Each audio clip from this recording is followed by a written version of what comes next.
Hello student, how are you? So tell me, how was your weekend? Boring or exciting? Mine was very busy. Apologies for not being regular. What to do? I was very busy from last 2-3 days.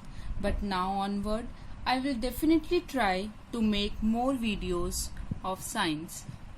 So, as we have already learned about chemical reaction in our last video and its characteristic, now we will begin with chemical equation. Chemical equation होता है representation of a chemical reaction, जिसे हम बोल सकते हैं it is a representation of a chemical reaction. Basically अगर आपने देखो कोई रिएक्शन को ऑब्जर्व तो कर लिया कि ये है एक केमिकल रिएक्शन है सपोज, लेकिन उसको कैसे आप उसे शो कैसे करोगे, कैसे आप उसे लिखोगे, हाउ टू राइट इट. किसी भी केमिकल रिएक्शन को परफॉर्म करने के लिए उसके साथ बहुत सारी कंडीशंस होती हैं, लाइक कि कितने टेम्परेचर चाहिए उसे, क्या प्रेशर चाहिए, क्या कैटलिस्ट यूज किया गया है. तो ये सारी की सारी चीजें जब हम रिप्रेजेंट करते हैं उसी किसी भी केमिकल रिएक्शन में, उसे ही केमिकल इक्वेशन बोलते हैं. तो it is basically a representation of chemical reaction. For example, if I say I have taken an equation. Suppose I am taking this is carbon monoxide plus hydrogen gas, and when it react it form CH3OH. This is called methanol. This is methanol, hydrogen, and it is carbon monoxide.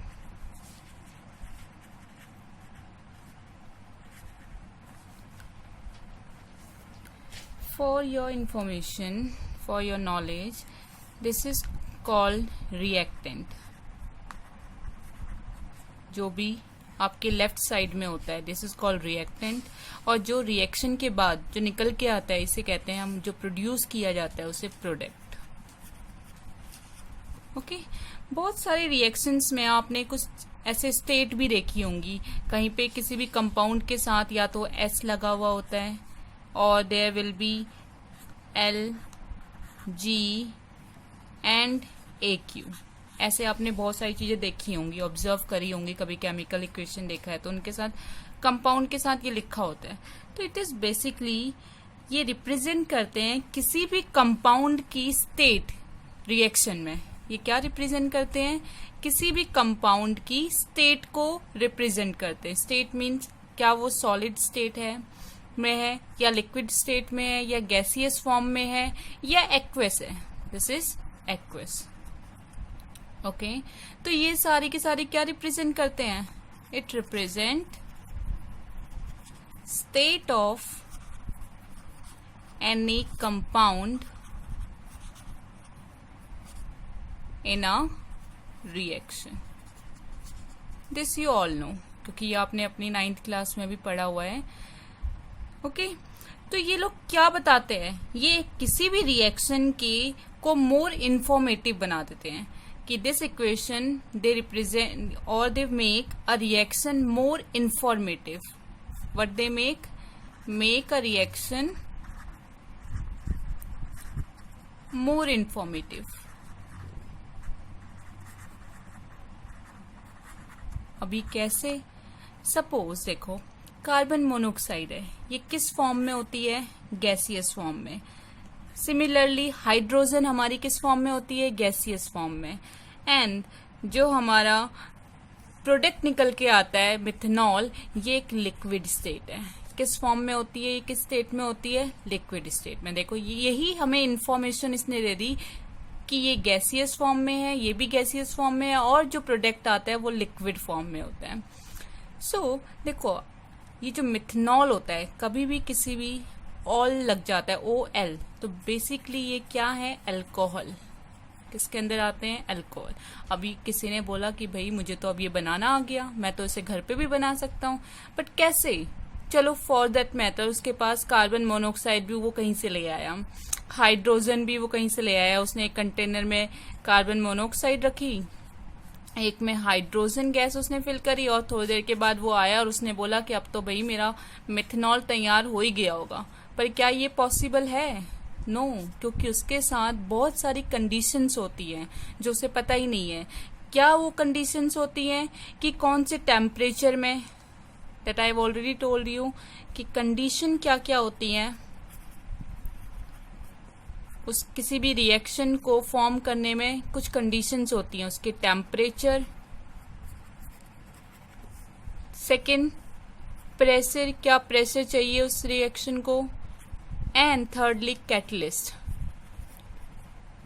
So for your knowledge, methanol को form करने के लिए जो हमें एक pressure की necessity होती है वो होती है 340 atm। ये एक प्रेशर है जो हमेशा चाहिए होता है किसी भी इस मिथेनॉल को प्रोड्यूस करने में बेसिकली, ओके।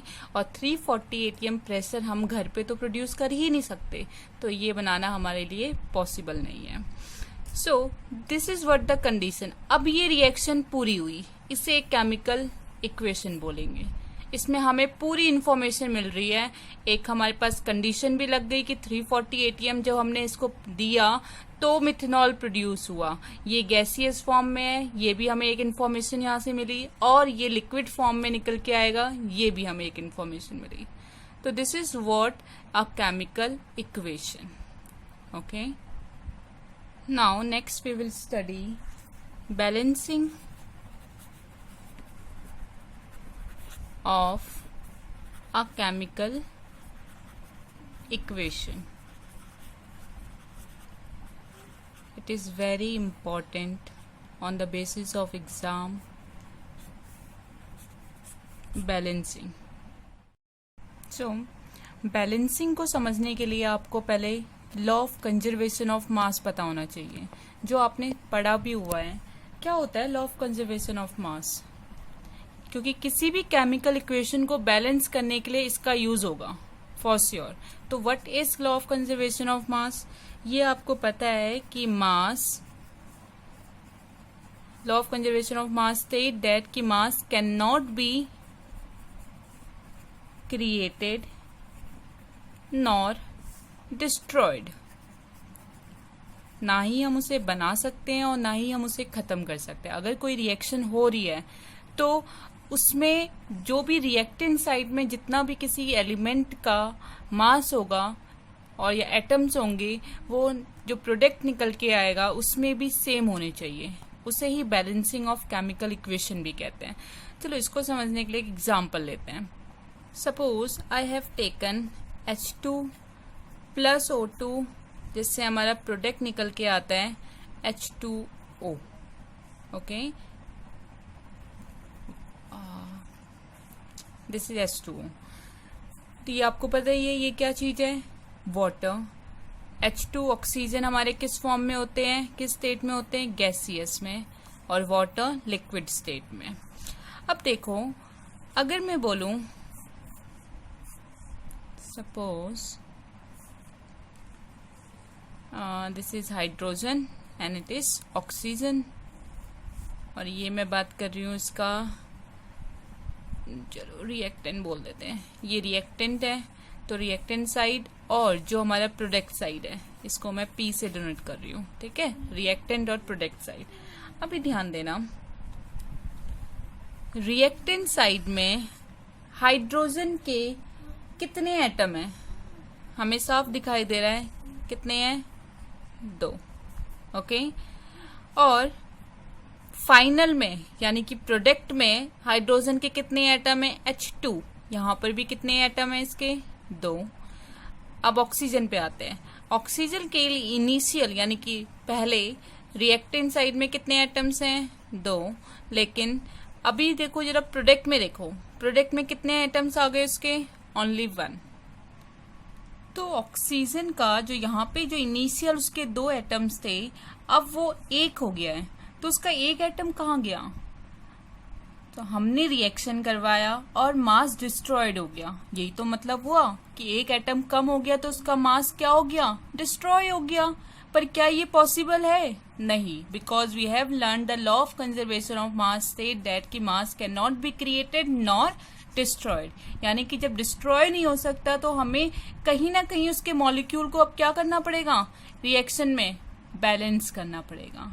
इसी को बैलेंसिंग ऑफ केमिकल इक्वेशन कहते हैं। अभी हमें इक्वेशन में मॉलिक्यूल की रेशियो को कैसे सेट करना पड़ेगा कि दोनों साइड एटम क्या हो जाएं? सेम हो जाएं। ओके, तो इसी को हम क्या बोलते हैं? Balancing of chemical equation. अब कैसे करेंगे? ध्यान देना। यहाँ देखिए, हाइड्रोजन के 2 हैं, यहाँ पे भी 2 हैं। ऑक्सीजन के रिएक्टेंट साइड में 2 हैं, पर यहाँ पे 1 है। तो हम इसको क्या बना देते हैं? चलो येलो से बोल देती हूँ। ये हमने 2 इसमें मल्टीप्लाई कर दिया, तो जब 2 ऑक्सीजन के साथ मल्टीप्लाई होके कितने एटम बन गए? अब इसके लिए ध्यान देना। पहले इसके 2 थे, अब फाइनल में भी कितने हो गए? इसके 2। ये फाइनल वाला है, ठीक है। फाइनल में भी अब इसके मॉलिक्यूल 2 हो गए बैलेंस ऑक्सीजन के। लेकिन ऑक्सीजन को बैलेंस करने के चक्कर में हाइड्रोजन के अब कितने हो गए? 4। हाइड्रोजन के कितने एटम्स हो गए? 4 मॉलिक्यूल हो गए। लेकिन यहाँ हमारी इनिशियली हमारे रिएक्टेंट साइड में कितने एटम्स थे हाइड्रोजन के? 2। तो यहाँ अगर 4 है तो इसमें 4 कैसे आएगा? जब हम इसको 2 से मल्टीप्लाई कर दें। यानी कि इसमें हम जब 2 से मल्टीप्लाई कर दें या 2 हम इसमें ऐड कर दें, तो यहाँ देखो 2 जब 2 से मल्टीप्लाई होगा तो कितने मॉलिक्यूल हो गए? इसके भी 4। समझ में आया? तो दोनों के फाइनल में जरा ध्यान दो।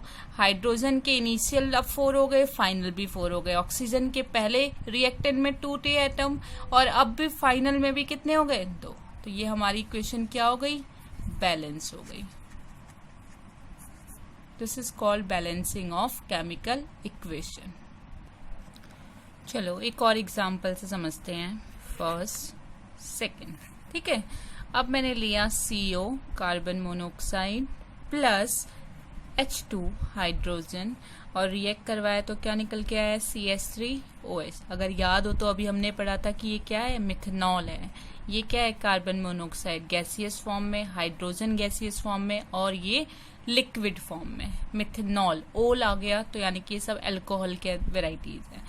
अब देखो, जल्दी से जब भी हमें बैलेंस करना है एक टेबल फॉर्म करो। ओके,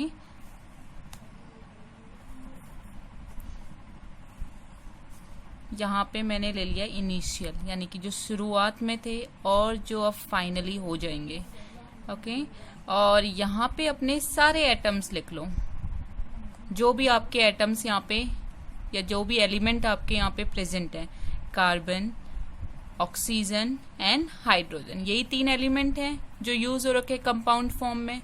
नाउ चेक, कार्बन के इनिशियल फेज में कितने एटम्स हैं?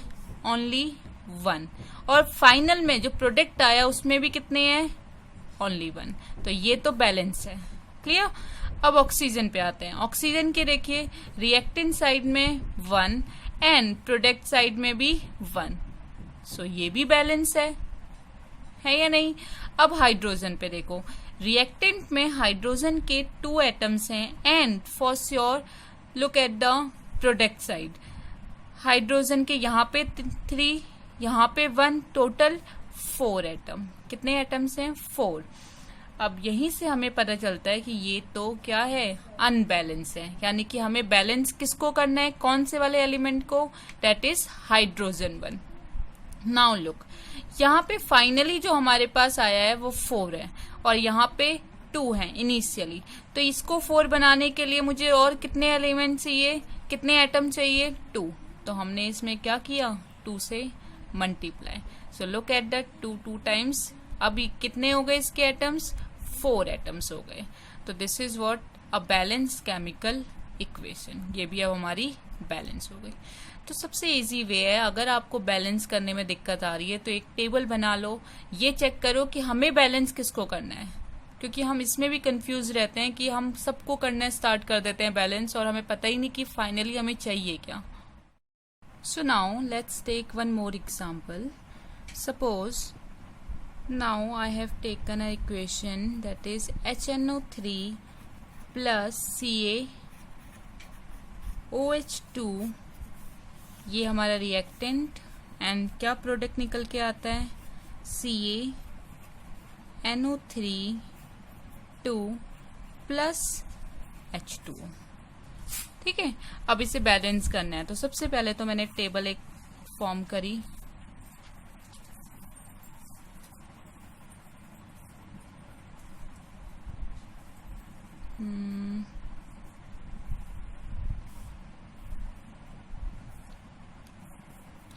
सो हमारे पास कितने एलिमेंट हैं अभी यहाँ पे? Hydrogen, nitrogen, oxygen and calcium, total 5. This is initially and finally क्या है? Okay, so now look. Initially hydrogen का हमारे पास है टोटल कितने हैं? 1 and it's 2, तो टोटल 3. and finally हमारे पास हाइड्रोजन के कितने आ गए प्रोडक्ट में? it's only 2. it is unbalanced. okay, now nitrogen look 1, only 1 and here it's 2.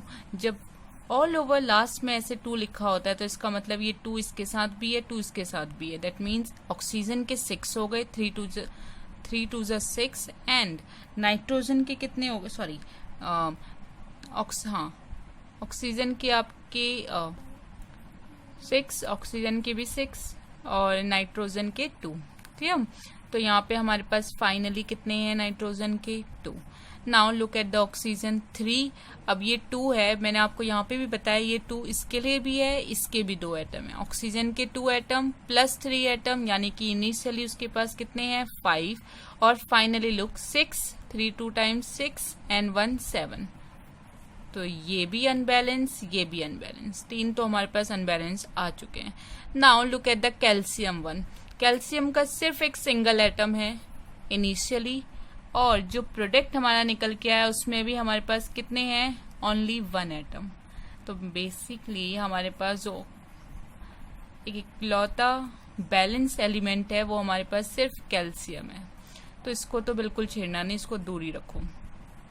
Now look at the nitrogen. ठीक है, नाइट्रोजन के यहाँ पे सिंगल एलिमेंट है, यहाँ पे भी सिंगल है, N. तो हमें यहाँ पे कितना है उसका? फाइनली 2 है. तो यहाँ पे 2 लाने के लिए हमें 2 से तो पक्का मल्टीप्लाई करना पड़ेगा, तभी 2 हो सकता है. तो ये हमने 2 लिखा. लेकिन ये ध्यान रखो जब यहाँ पे हम 2 ऐड कर रहे हैं तो उससे हाइड्रोजन और ऑक्सीजन के एटम में बहुत फर्क पड़ रहा है. क्या हुआ देखो, हाइड्रोजन के अब 2 एटम हो गए, 2 यहाँ हो गए, तो अब उसके इनिशियली कितने हो गए? टोटल 4. क्लियर? सो इसके अब देखिए हाइड्रोजन के कितने हो गए इनिशियली? 4. ओके, लेकिन फाइनल अब कितना है? 2. अभी भी अनबैलेंस है. और ऑक्सीजन के कितने एटम्स हो गए? इसकी वजह से क्या चेंज हो गया? Now look 3 2 6 and 1 2, that is total 8. अब ऑक्सीजन के इनिशियली कितने हो गए? 8 और फाइनल कितने हैं? 7. नाउ क्या? बट हमारा कोई एक एलिमेंट बैलेंस जरूर हो गया. वो कौन सा है? नाइट्रोजन. नाउ लुक, ये इनिशियली भी 2 हो गए इसके एटम और जो फाइनल प्रोडक्ट में निकल के आया वो भी 2 हो गए. तो ये भी बैलेंस हो गया है, कैल्शियम भी बैलेंस हो गया. अब बचे क्या हमारे? Hydrogen and oxygen. हाइड्रोजन के ऊपर देखिए जरा, अभी इसके इनिशियली 4 हैं, फाइनली 2 हैं. तो ये इसको 4 बनाने के लिए हमें किससे कितने मॉलिक्यूल या कितने एटम हमें यहाँ पे ज्वाइन करने पड़ेंगे? टोटल 2. सो कोई नहीं, यहाँ पे आप 2 से 2 एटम को हमने इसमें ज्वाइन कर दिया. अब नाउ लुक, हाइड्रोजन के 4, हाइड्रोजन के इनिशियली फाइनली अब जो हाइड्रोजन के निकल के आए वो 4 एटम्स हैं. इनिशियली भी उसके 4 एटम्स हो चुके हैं, ये भी नाउ बैलेंस। ऑक्सीजन पे गौर फरमाइए, ऑक्सीजन के जैसे हमने ये 2 एटम्स इसमें ज्वाइन किया तो ऑक्सीजन कितने हो गए 2, 6 इधर थे तो टोटल 8, टोटल हो गए 8।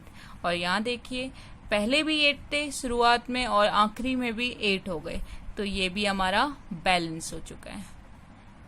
ये हमारी एक बैलेंस इक्वेशन आ गई है। Clear? 2HNO3 plus CaOH2 gives to CaNO3 plus 2H2O।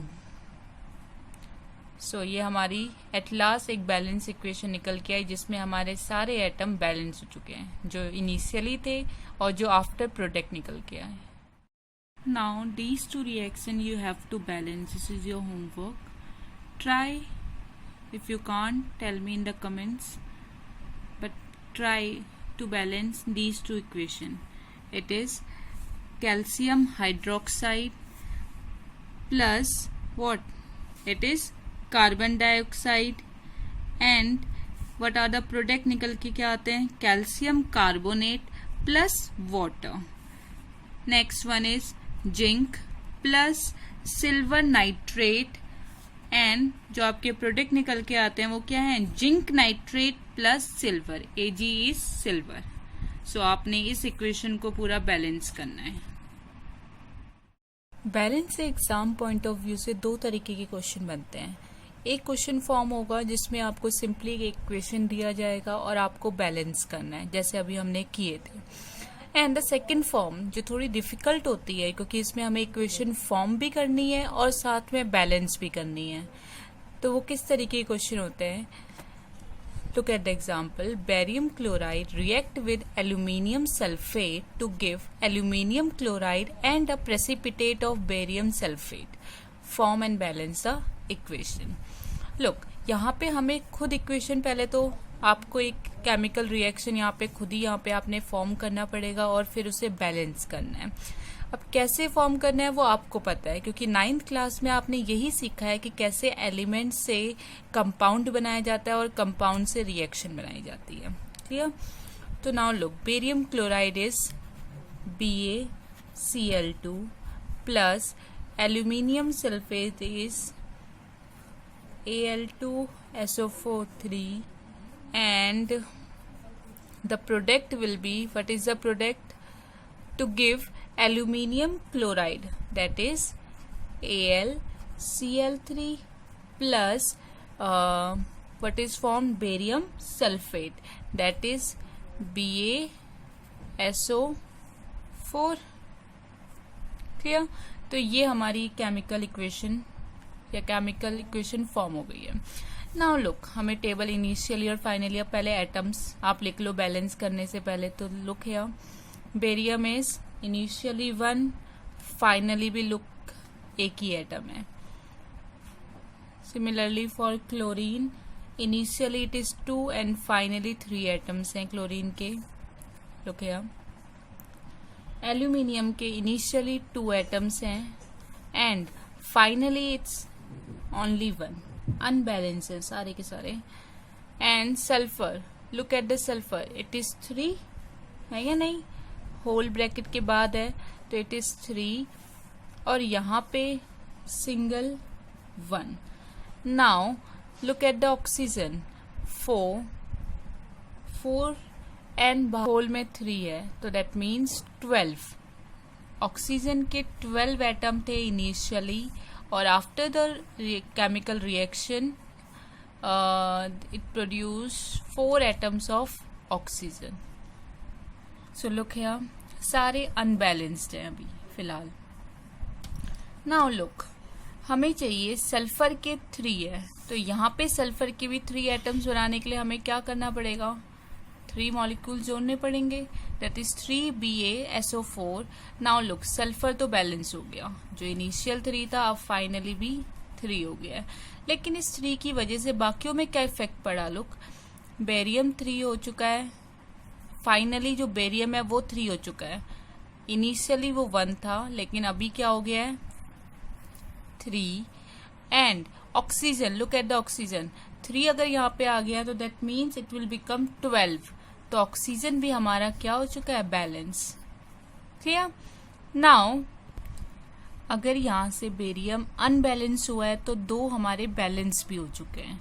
Now look, barium क्या फाइनली 3 है। क्लियर, इसमें हम कोई चेंजेस नहीं कर सकते, इसका मतलब हमें यहाँ 3 बनाना पड़ेगा। तो इनिशियली 3 बनाने के लिए आपको क्या करना पड़ेगा, यहाँ पे 3 मॉलिक्यूल्स जोड़ने पड़ेंगे। नाउ लुक, ये भी हमारा इनिशियली भी 3 एटम्स हो गए बेरियम के, और ये भी बैलेंस हो चुका है। क्लियर। लेकिन अब क्लोरीन के कितने हो गए हैं, 3 to 5, लेकिन यहाँ पे कितने हैं, ओनली 3।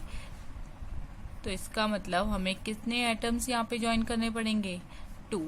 तो नाउ लुक, क्लोरीन के भी 6 हो गए हैं, इनिशियली भी और फाइनली भी।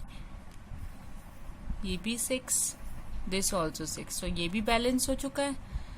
बचा क्या हमारा, aluminium. So look at, initially aluminium के 2 एटम्स थे और फाइनली भी एल्यूमिनियम के कितने एटम्स हो चुके हैं, 2। तो ये भी हमारा balance.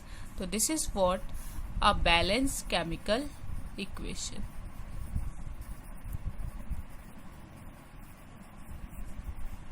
Clear. Now look at one more example.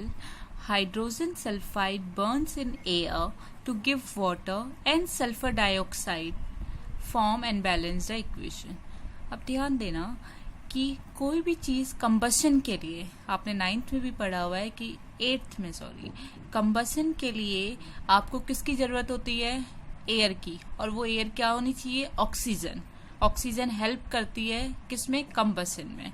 तो यानी अगर वो बर्न्स हुआ है इन एयर तो दैट मीन्स हाइड्रोजन सल्फाइड के साथ किसने रिएक्ट किया है, ऑक्सीजन ने, और उससे क्या निकल के आया, water and sulphur dioxide. That means hydrogen sulphide means H2S, oxygen के साथ रिएक्ट किया, एयर में किया है तो दैट मीन्स ऑक्सीजन, और क्या प्रोडक्ट निकल के आया है हमारे पास, H2O water and sulphur dioxide. Sulphur dioxide is SO2। Clear. Now look, hydrogen के इनिशियली 2 हैं एंड फाइनली भी 2 हैं, ये तो बैलेंस दिख रही है। नेक्स्ट ऑक्सीजन, सल्फर, सल्फर के इनिशियली 1 है एंड फाइनली भी 1 है, this is also balanced. Now look at the oxygen, initially 2 atom and finally 2 + 1 that is 3 atom. So this is what, unbalanced. So देखिए, ध्यान दीजिए, हमें ऑक्सीजन के कितने चाहिए, 3, हमारे पास कितने हैं, 2। देखो 2 तो हमारे पूरे पूरे बैलेंस हैं, बस हमें एक ही हमारा अनबैलेंस्ड है, तो हम बाकियों को तो हम टच भी नहीं कर सकते। तो नाउ लुक, 3 चाहिए, यहाँ पे 3 कैसे आएगा, मैंने मान लो 3 लिख दिया, अगर ये 2 नहीं होता, ये 2 है और मुझे 3 चाहिए, तो मतलब मैंने किससे मल्टीप्लाई कर सकती हूँ, 3/2 से। 2 से 2 कैंसिल हो जाएगा और बचेगा क्या, 3, है या नहीं। तो मैंने 3/2 एटम यहाँ जोड़ दिए। लेकिन हमें ये पता है कि किसी भी केमिकल इक्वेशन में अब ये बैलेंस हो चुका है, ये भी 3 हो चुका है और इधर भी फाइनली भी 3 थे, तो ये बैलेंस हो गया। लेकिन हमारी केमिकल इक्वेशन में क्या आ रहा है, एक रेशनल नंबर आ रहा है, ऐसे फ्रैक्शन फॉर्म में आ रहा है, और उससे तो हम फ्रैक्शन फॉर्म में कोई नंबर लिख ही नहीं सकते। अब यहाँ पे अगर फ्रैक्शन नहीं हो सकता तो हमें पूरी इक्वेशन को किससे मल्टीप्लाई करें कि ये 2 हट जाए, 2 से। तो लुक है, अगर मैंने 2 से मल्टीप्लाई किया पूरी इक्वेशन में तो क्या निकल के आया, 2H2S प्लस यहाँ पे तो 2 से 2 cancel, 3O2, 2H2O plus 2SO2। Now check कर लो कि क्या कोई चीज अनबैलेंस हुई। लुक हियर, हाइड्रोजन के 4 और यहाँ पे भी हाइड्रोजन के 4। सल्फर के देखो 2, इसके आने से 2 एटम्स हो गए, तो सल्फर के 2, एंड इधर भी देखो लुक, सल्फर के 2 atoms. Now look at the oxygen, 3 2 6, और यहाँ पे देखो 2 + 2 4 + 2 6, टोटल 6 हो गए। तो इस तरीके से हम बैलेंस भी कर सकते हैं। अब ये हमारी एक बैलेंस्ड इक्वेशन हो गई है। Clear. Now we will move to a very important topic, that is types of chemical reaction. यहाँ से भी क्वेश्चन बहुत आते हैं. फर्स्ट जो केमिकल रिएक्शन है that is combination reaction. Combination देखो नाम से ही पता चल रहा है कंबाइन करना. ठीक है, किसी भी चीज को जब हम दो या दो से ज्यादा चीजों को हम जोड़ देते हैं, कंबाइन कर देते हैं, तो वही चीज यहाँ पे भी होगी. ठीक है, कॉम्बिनेशन रिएक्शन मीन्स यहाँ पे हम किसी दो या दो से ज्यादा हम किसी भी कंपाउंड को जब हम लोग रिएक्ट करवा रहे हैं तो उससे कुछ ना कुछ एक प्रोडक्ट निकल के आएगा. That is called combination reaction. Now look, तो क्या होता है कॉम्बिनेशन रिएक्शन? कॉम्बिनेशन रिएक्शन होता है जब हम दो या दो से ज्यादा, टू और मोर देन टू, हम कोई भी दो कंपाउंड, सपोज मैंने दो कंपाउंड लिए ए एंड बी, उनको जब आपस में रिएक्ट करवाते हैं तो एक सिंगल प्रोडक्ट इसमें निकल के आता है. कॉम्बिनेशन रिएक्शन में कितने प्रोडक्ट निकल के आते हैं? ओनली वन, सिंगल प्रोडक्ट निकल के आता है, that is C. It is called combination reaction. आप चाहे तो लिख भी सकते हैं the reaction in which two और more substances combine to form a single substance. To form a single substance.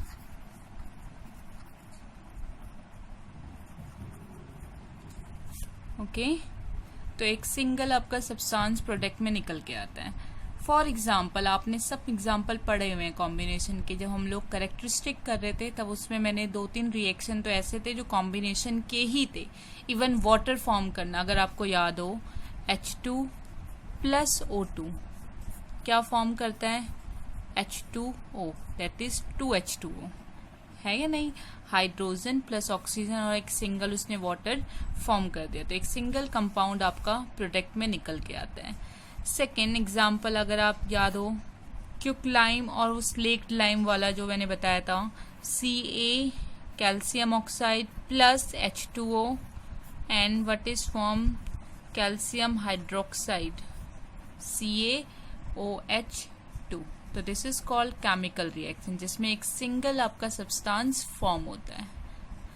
Next is, इसमें एक और एग्जांपल आप समझ सकते हो. अगर आपसे कभी पूछा जाए कि कॉम्बिनेशन रिएक्शन में बर्निंग ऑफ कोल का एग्जांपल दो, बर्निंग ऑफ कोल, तो इसमें आप क्या दोगे? कार्बन, जो कि आपका किस फॉर्म में होता है? सॉलिड फॉर्म में, प्लस ऑक्सीजन, जो कि किस में होगा? आपका गैसियस फॉर्म में. इससे आपका क्या फॉर्म होगा? CO2, carbon dioxide, gaseous form में, plus heat plus light, and this reaction is called burning of coal. कि सिंगल कंपाउंड आपका फॉर्म हुआ, दैट इज कार्बन डाइऑक्साइड. ये तो साथ में निकल के आई. हीट एनर्जी तो रिलीज करता ही है, ये तो आपको पता है. कोल है, कोल को बर्न करने पे एनर्जी तो रिलीज होगी और लाइट भी फॉर्म होती है. लेकिन जो आपका कंपाउंड निकल के आया वो क्या है? गैसियस स्टेट में carbon dioxide.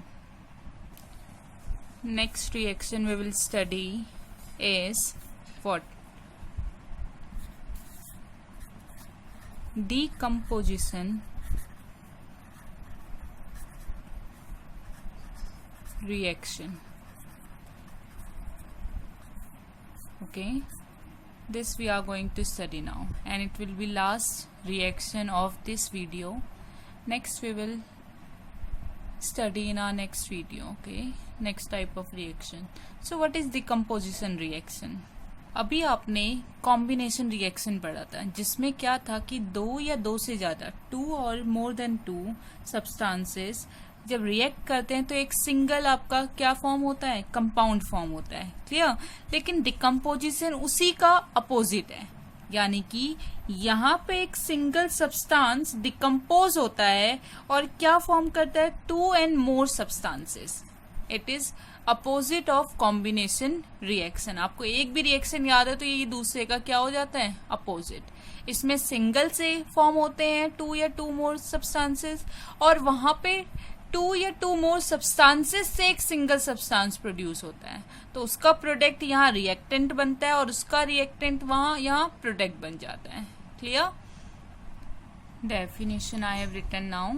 The reaction in which a single substance decomposes to give 2 or more substances. अब किसी सिंगल प्रोडक्ट को या सिंगल सब्सटेंस को आपने ब्रेक करना है तो उसके लिए हमें क्या चाहिए होती है, बहुत सारी एनर्जी। बिना एनर्जी के कोई भी प्रोडक्ट ब्रेक नहीं होता। इसीलिए अब हम पढ़ेंगे डिकम्पोजिशन रिएक्शन के अंदर ही 3 टाइप्स ऑफ एनर्जीज। तो first energy is thermal energy. So thermal decomposition में क्या होता है, इसमें हमें किसी भी सब्सटेंस को ब्रेक करने के लिए रिएक्शन के टाइम पे बहुत सारी हीट प्रोड्यूस करते हैं, या हीट हम उसे क्या बोल सकते हैं, पास करवाते हैं, हीट के थ्रू पास करवाते हैं। तो जब उसमें बहुत सारी हीट एनर्जी हम लोग प्रोवाइड करते हैं तो उससे वो रिएक्टेंट या वो सब्सटेंस ब्रेक होके अलग सब्सटेंस 2 या उससे ज़्यादा सब्सटेंस प्रोड्यूस करते हैं। फॉर एग्जाम्पल CaCO3 में जब हम काफ़ी हीट प्रोवाइड करते हैं, ठीक है, ये हमारी एक कंडीशन है, ये तभी ब्रेक होगा जब इसमें हम हीट प्रोवाइड करेंगे, और जब हीट प्रोवाइड करते हैं उसे ही थर्मल डिकम्पोजिशन कहते हैं।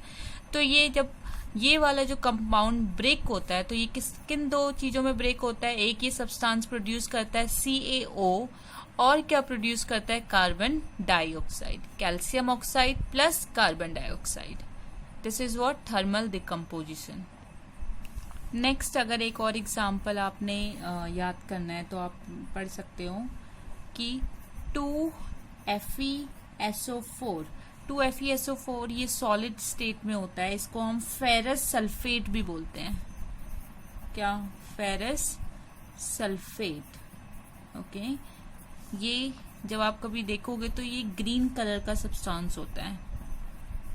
ओके, तो जब इसमें हम हीट प्रोवाइड करते हैं काफी सारी, तो ये ब्रेक होके क्या सब्सटेंस प्रोड्यूस करता है, फेरिक ऑक्साइड, जिसे जो कि क्या होता है Fe2O3, sorry, it is called ferric oxide. Okay, और ये क्या किस कलर में प्रोड्यूस होता है, जो ग्रीन कलर था वो किस में चेंज हो गया, रेडिश ब्राउन कलर में। ओके, एंड इसके साथ और क्या क्या चीजें प्रोड्यूस होती हैं, sulphur oxide SO2 plus SO3, ये सारी गैसियस फॉर्म में होती हैं। और आपको पता है कि आयरन सॉलिड स्टेट में है तो ऑब्वियसली जो प्रोडक्ट फॉर्म होगा वो भी सॉलिड में होगा। फेरस सल्फेट से जो ग्रीन कलर में था वो चेंज हो गया रेडिश ब्राउन कलर में, उसने क्या प्रोड्यूस कर दिया, फेरिक ऑक्साइड, और अपने से क्या अलग कर दिए, sulphur oxide and SO3। Clear? तो ये 2 एग्जाम्पल है थर्मल डिकम्पोजिशन के। ठीक है, जो नेक्स्ट डिकम्पोजिशन होता है इसमें, किसमें, डिकम्पोजिशन रिएक्शन में, वो है इलेक्ट्रोलाइट डिकम्पोजिशन। अब इलेक्ट्रोलाइट क्या होता है, थर्मल में हीट प्रोवाइड करते हैं। इलेक्ट्रोलाइट से ही पता चल जाना चाहिए कि इसमें हम क्या प्रोवाइड करवा रहे हैं, इलेक्ट्रिसिटी। रिएक्शन किससे पास होके जाती है, बहुत सारी इलेक्ट्रिसिटी से, तब जाके वो ब्रेक होती है। So electrolytic decomposition, when a decomposition reaction is carried out by electric current, okay, for example, देखो आपने हाइड्रोजन और ऑक्सीजन के हेल्प से पानी तो बनाया हुआ है, वाटर यू हैव फॉर्म्ड, लेकिन उस वाटर से दोबारा से हाइड्रोजन और ऑक्सीजन को प्रोड्यूस करना इज वेरी डिफिकल्ट टास्क। और वो किसके थ्रू ये रिएक्शन किसके थ्रू कैरिड आउट होती है, इलेक्ट्रिक करंट के थ्रू, और इसी को इलेक्ट्रोलिटिक डिकम्पोजिशन हम लोग बोलते हैं। इसी इलेक्ट्रो करंट जो हमने कैरिड आउट किया किसके थ्रू, इसको इलेक्ट्रोलिसिस भी कहते हैं। ओके, आप चाहे तो यहाँ पे इलेक्ट्रोलिसिस भी लिख सकते हैं। नाउ जो नेक्स्ट है इट इज फोटोकेमिकल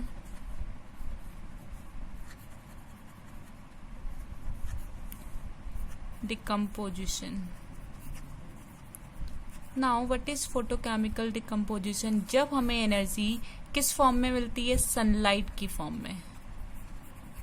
यहाँ पे इलेक्ट्रिक करंट, नेक्स्ट थर्मल में हीट एनर्जी की फॉर्म में, हीट की फॉर्म में, और फोटोकेमिकल डिकम्पोजिशन में सनलाइट की. तो सोर्स ऑफ एनर्जी क्या है हमारा? Sunlight. As I said, when a decomposition reaction is carried out by light, for example AgCl2 2AgCl2 plus when carried out in the presence of sunlight, तो हमारे क्या product निकल के आते हैं? सिल्वर अलग हो जाता है, क्लोरीन भी अलग, that is 2Ag plus Cl2. White colour जो होती है किस में फॉर्म हो जाती, चेंज हो जाती है? ग्रे कलर में. सिमिलरली एक और एग्जांपल अगर मैं आपको बताऊं तो सिल्वर कौन सा वो होता है? सिल्वर ब्रोमाइड का. Yes, silver bromide, that is 2AgBr. इसको भी जब हम सनलाइट की प्रेजेंस में रिएक्ट करवाते हैं तो यहाँ से 2Ag प्लस Br2. ये भी गैसियस फॉर्म में होता है, ये भी सॉलिड होता है, and obviously it is also solid in the solid state. दोनों रिएक्शन ऑलमोस्ट सेम ही है, ठीक है. और आपको एक इंटरेस्टिंग बात बताऊं, दोनों रिएक्शंस का हम लोग यूज देखते हैं फोटोग्राफी में.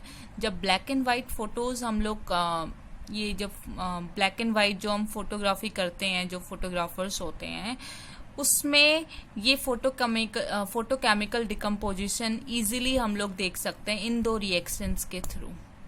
तो दिस इज फोटो से ही पता चल रहा है कि फोटोग्राफी में तो जरूर इसका यूज होता है. ओके, तो this is called photochemical decomposition, and these two examples are very important. So this is end of this video. Next, there are few more reaction which we will study further.